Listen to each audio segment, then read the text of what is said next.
In this lecture, we're going to take a closer look at how the GAN code will work and hopefully iron out a few details before we move on to the actual notebook. This is another interesting model in this course because unlike all the other algorithms we looked at, now we're dealing with two neural networks simultaneously rather than just one.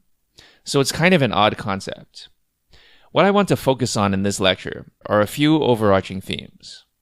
First, we'll look at the architecture of each model. Just for fun, we'll use a few more advanced layers and activation functions that we didn't use earlier in the course. Second, we'll look at how to train the model.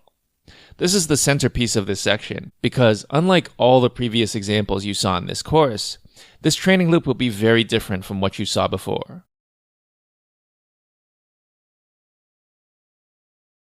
You may have assumed that because the generator is a kind of anti-discriminator, that they would have opposite architectures.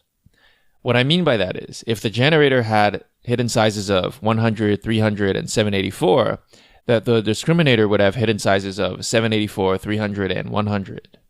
In fact, this need not be the case. In our example, we'll make the generator a more powerful model than the discriminator. The intuition is, binary classification is an easy task, whereas generating images is a hard task. For the discriminator, all you have to do is map the input to 0 or 1. There aren't that many degrees of freedom. For the generator, you have to generate 784 different pixel values, and they all have to be coherent, so there are many degrees of freedom. So that's the idea. Generating is hard, but discriminating is easy.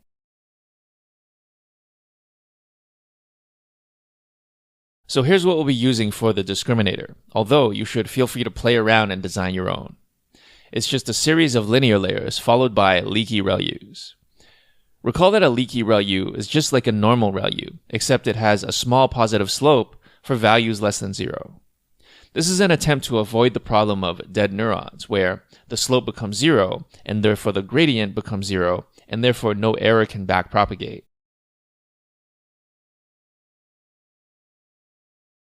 Here's what the generator looks like. Again, feel free to play around.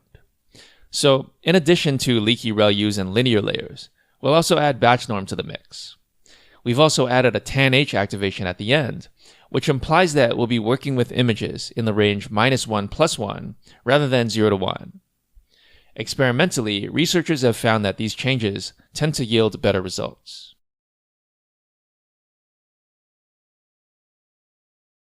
Okay, so here's the real meat of this code. After we define the discriminator D and the generator G, we're going to define the loss and optimizer. The loss is just the usual binary cross entropy, but we're going to have two separate optimizers, one for each network. You'll notice that when we instantiate the optimizers, we only pass in the parameters that we want the optimizer to update. So when we call dOptimizer.step, it's only going to update the parameters of the discriminator. When we call gOptimizer.step, it's only going to update the parameters in the generator.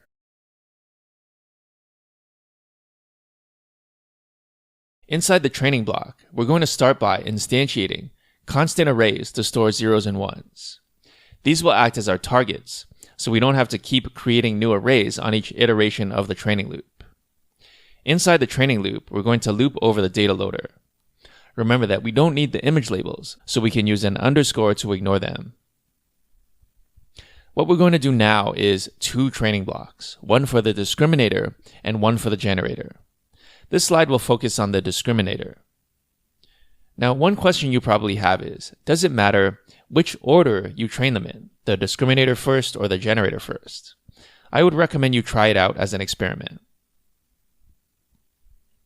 So how do we train the discriminator? First, we start by passing real images into the discriminator. That's just the outputs from the data loader. From this, we can calculate the loss using the ones target.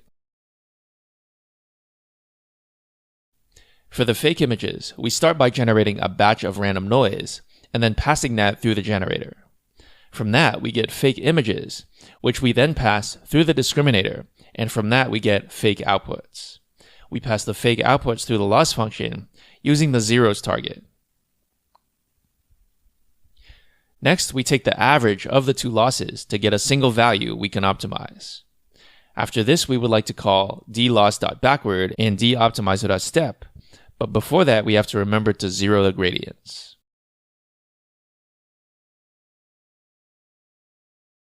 Next, let's look at the generator training block.